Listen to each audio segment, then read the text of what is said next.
Batman is one of the coolest superheroes ever created, and his video games are just as cool. I'd even go as far as saying that the Arkham series is some of the best games ever made, and now we've got one in VR. If you're new here, I play VR games sometimes. I do kind of like them, they're pretty cool. So when I saw the announcement that we would be getting a Batman Arkham game in virtual reality, my initial thought was, holy crap, this is amazing. But then I thought about it for a few seconds more and I started to get concerned. Camoflaj, the dev team behind this game, not only had to pull off a Batman game in VR, but an Arkham game in VR. That's a game that has a focus on combat with combos, parrying, stealth, all of that while fighting multiple enemies. And that would be quite a challenge translating that from flat screen to VR. Well, the game has been out for just over a week now, and from what I've seen, everyone is loving it. Heck, even the mainstream gaming media are saying this game, a VR game, is good. But is it all just hype? Could this game really make me feel like I was donning the Batman suit in the Arkham world, and is this game worth getting for you die-hard Arkham fans? Well, in the run-up to this game, I definitely bought into the hype a little bit. Some might even say I dove in head first. I was so hyped, in fact, that I decided to do a marathon stream of the game. And of course, doing a marathon stream, I had to look the part.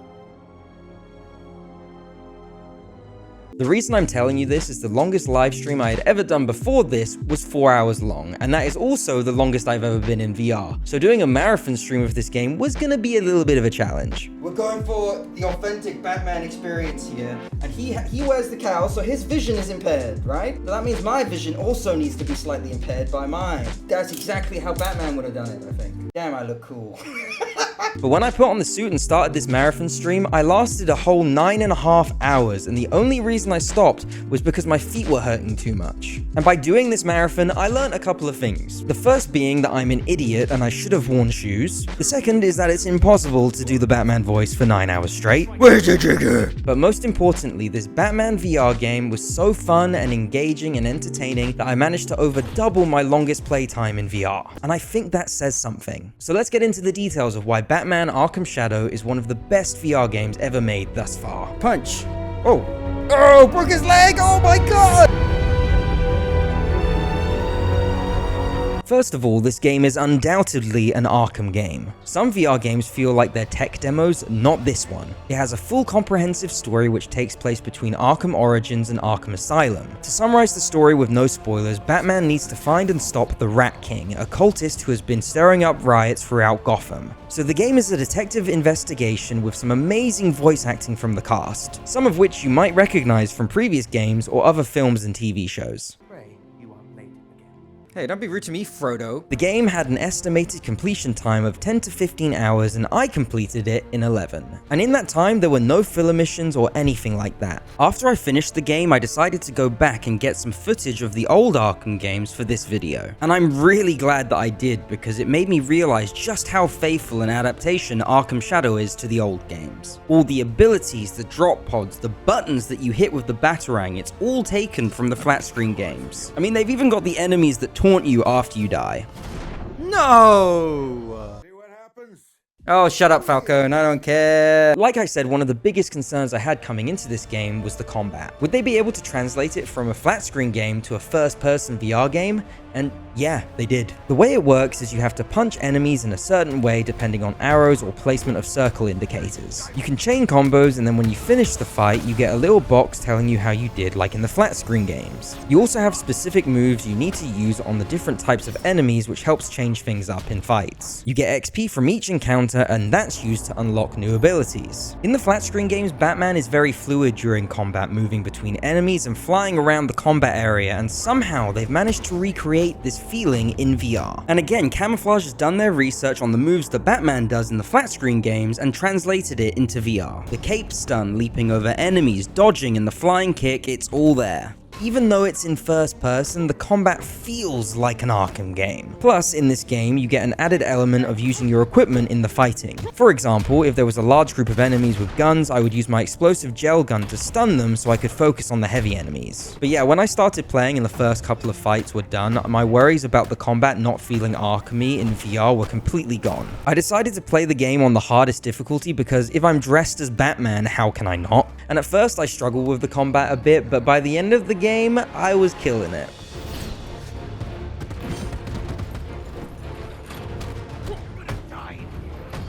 Oh, yeah, this... Oh, here.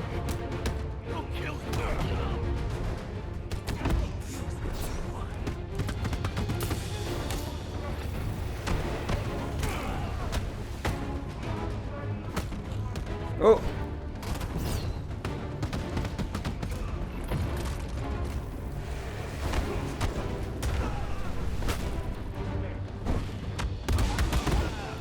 Woo! There we go, we're getting it now. And I think it's fair to say that Camoflaj has cracked the issue of melee combat in VR. Now, not to throw any shade at other games, but in terms of fighting systems, generally, VR games either had this really slow, methodical fighting system, where you fight one enemy at a time and the other enemies just kind of stand there, which is boring, or it was more free-flow, anything goes type combat, which more often than not becomes really chaotic. And Batman's combat system kind of sits in the middle. It's satisfying, and most importantly, feels badass when you do it. And I wouldn't be surprised if more games after this adopt this combat system.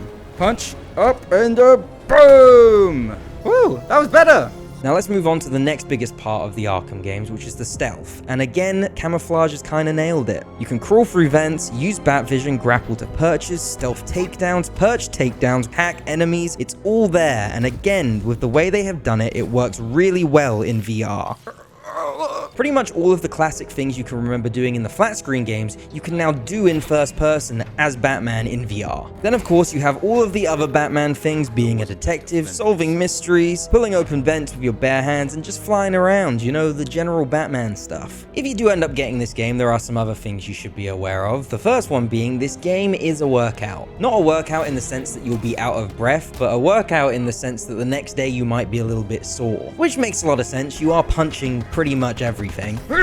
And speaking of being physical, a benefit of me being a content creator is I get to watch back all of the footage of me playing these games. And Batman VR once again confirms that you will always look dumb when playing a VR game, no matter how awesome the thing is you're doing in game. It also confirmed I need to start hitting the gym again because my batsuit ain't fitting as nicely as I'd like, as one of you pointed out on stream. Need to work on that six-pack for that outfit. That is the rudest thing anyone's ever said to me. No, it's not, but still. But anyways, as you can see, Camoflaj has, in my opinion, done an incredibly hard thing. They've converted a third-person hand combat flat screen game into a first-person VR game, and they've done an amazingly good job of it. I have literally no major complaints with this game. This is one of the most well-rounded, fully realized VR games on release that I have ever played. The story, the gameplay, and the voice acting are as near to perfect as it can get. When you're playing this game, it genuinely feels like you are Batman, fighting 10 enemies at once, pulling off all sorts of combos. And the satisfaction of stealth clearing an area without being spotted by a single guard is even greater when you feel you've physically done it yourself. There we go. There's even collectibles and puzzles to do for those that like to get all the lore and 100% completion.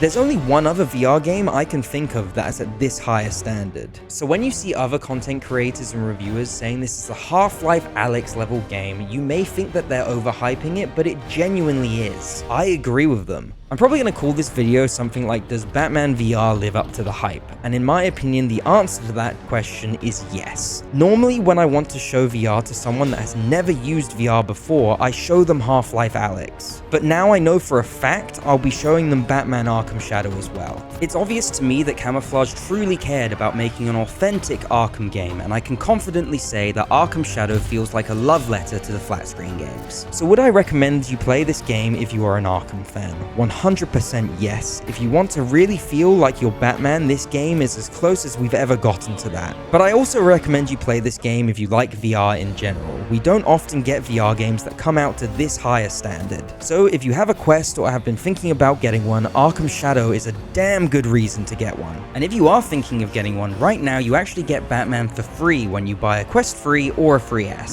So I'll put links to the game and the headsets in the description of this video for you to check out. And because of that, I want to say thank you to Camoflaj for pushing the bar higher and showing the world what VR can be. This is a really exciting time to be a VR gamer. We just had Batman, and then next week we have Metro VR, and then in December we have Behemoth and Alien VR too. The next few months are going to be so exciting, and I plan on covering all of these games, so hopefully I'll see you guys in the next one. Bye guys.